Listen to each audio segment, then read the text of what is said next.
Hey everyone, welcome back to the channel.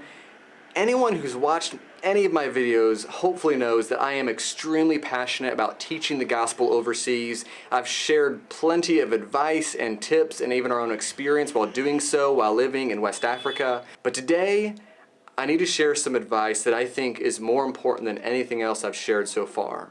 One principle, one word that is just incredibly important, and that is the idea of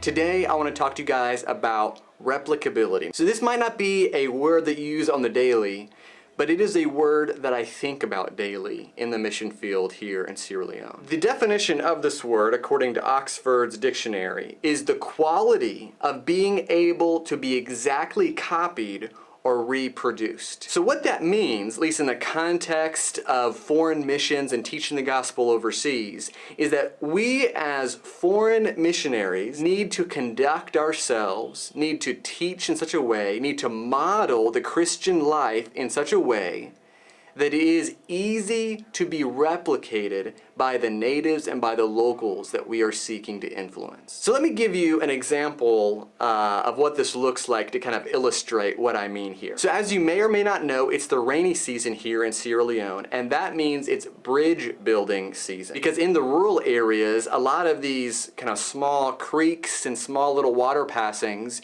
you were able just to walk right through them during the dry season, but now that the rain has come, they need to build these anywhere from 10 to 20 feet, even 30 feet footbridges in order to walk across from one side of the river to the other while the water levels are high. So if, just for sake of illustration here, I was going to teach a local to build a footbridge. Now, in reality, it would be the other way around since I have no idea how to do that. But for the sake of illustration, if I was going, you know what, this illustration would be better if I had some props. Just give me a minute.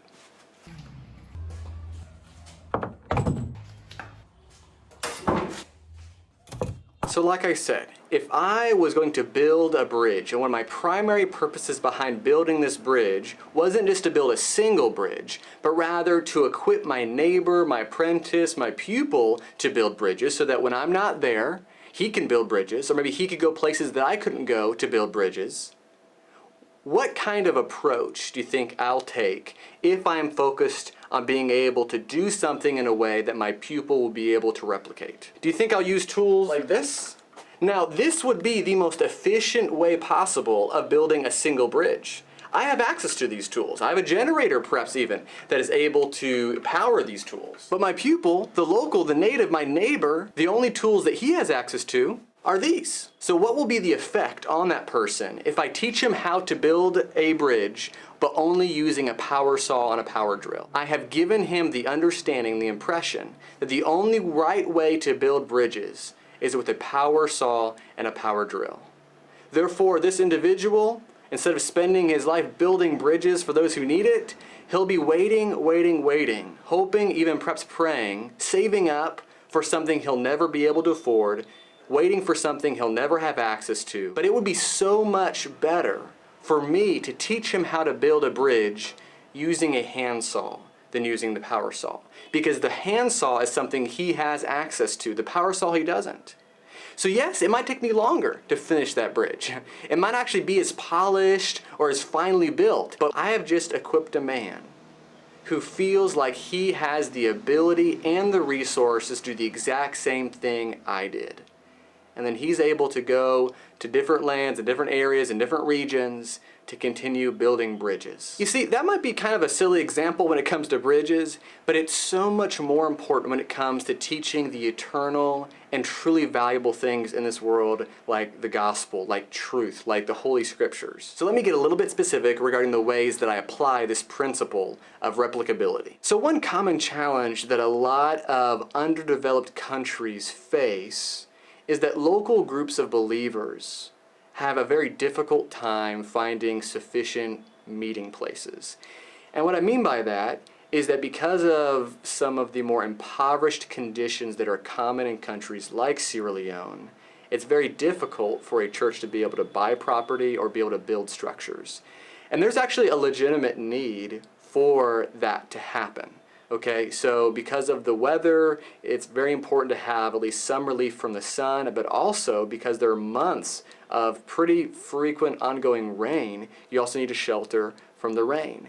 And so a lot of the houses and homes that people live in here are mostly just one small room, single room apartments.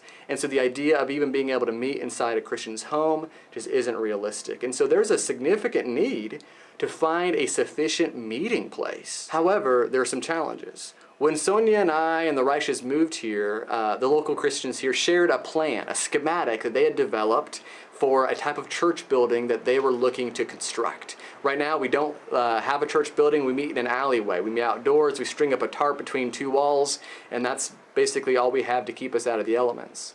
And so they shared this plan with us. But this plan, it wasn't extravagant, but it was about 4 times larger than what the church currently needs. And it was significantly more expensive than what the local church had the resources to be able to construct. And so this church would have taken maybe 4 or 5 decades for the church to save up gradually in order to construct. So what do we do? Well, one option, and I think this is an option that's very common for a lot of foreign missionaries to take, is to feel sorry and to feel sympathy for this church that doesn't have enough funds and means to be able to build a church by themselves. And so they say, let's just bankroll this with American dollars. And so it isn't very much comparatively in America to give this amount, so we give this amount and we then fund the construction of a church building in Sierra Leone.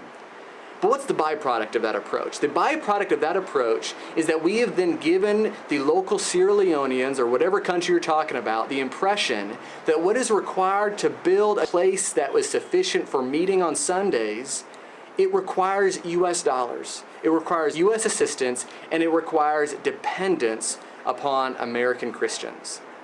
I don't know about you, that's not at all why I came.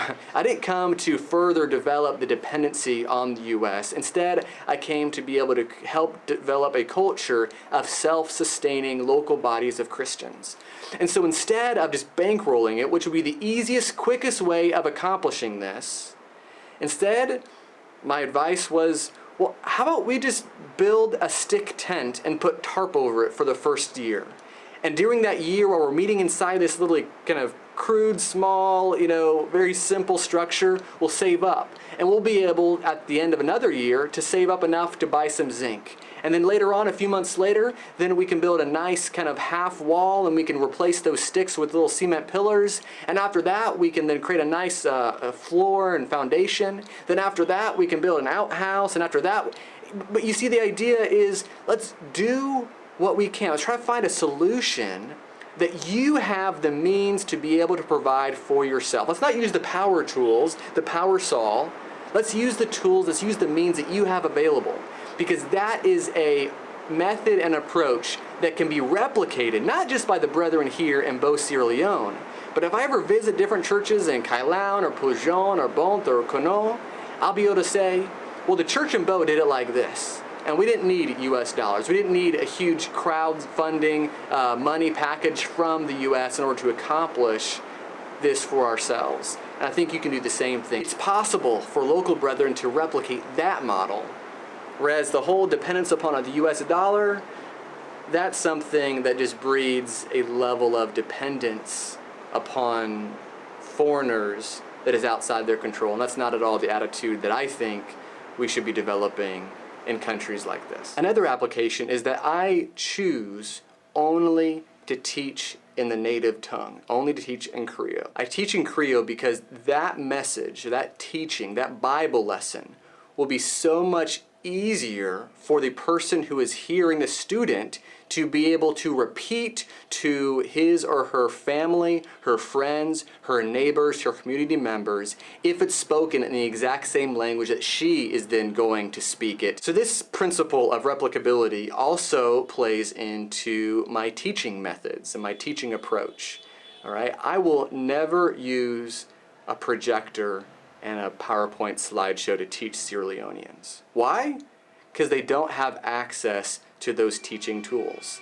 I don't want to give the impression to the locals that what you need in order to be an effective teacher is something that they don't have access to. I've even gone more specific. Like, I've been really tempted because of the oral culture and oral learning style that is so common in Sierra Leone to be able to like purchase from the US these like picture slides. Have you kind of seen these kind of like they're almost like poster board and they kind of illustrate certain Bible stories or Bible characters? I've been really tempted saying, that'd be a wonderful teaching tool. But then I remember that's not something that they have access to. Therefore, if I use that to teach, yeah, they'll understand, but they will not be able to help their neighbors and their friends and their family members understand in the same way. And so because of that, I don't use those pictures. I don't use these types of things that people here in the local community don't have access to. Instead, I illustrate using like coconuts and seeds and dirt and nails and mangoes and these sorts of things, because that's something, A, that are all around them, so they're always going to remember those illustrations as they're seeing them constantly.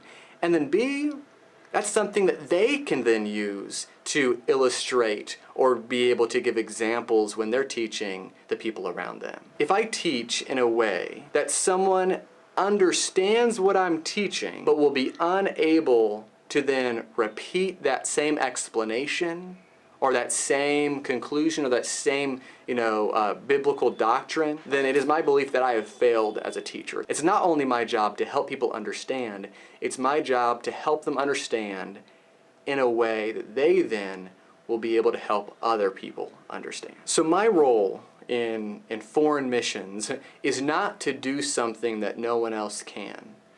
My role, my job, is to do things in a way that everyone can. So that when I'm not here, when I'm gone, or when the locals, are going places that I cannot go, they'll be able to take the truth, they'll be able to take the gospel, they'll be able to take the behavior and the conduct and the approach that is founded within God's Word that I've been sharing with them to places and to villages and to cities and to countries that I'm not able to go. So today's advice or tip or counsel for missionaries or would-be missionaries, consider your approach. How easy or how difficult would it be for a local who doesn't have the same access that you have for certain things to replicate, to duplicate, to reproduce the same thing that you're doing?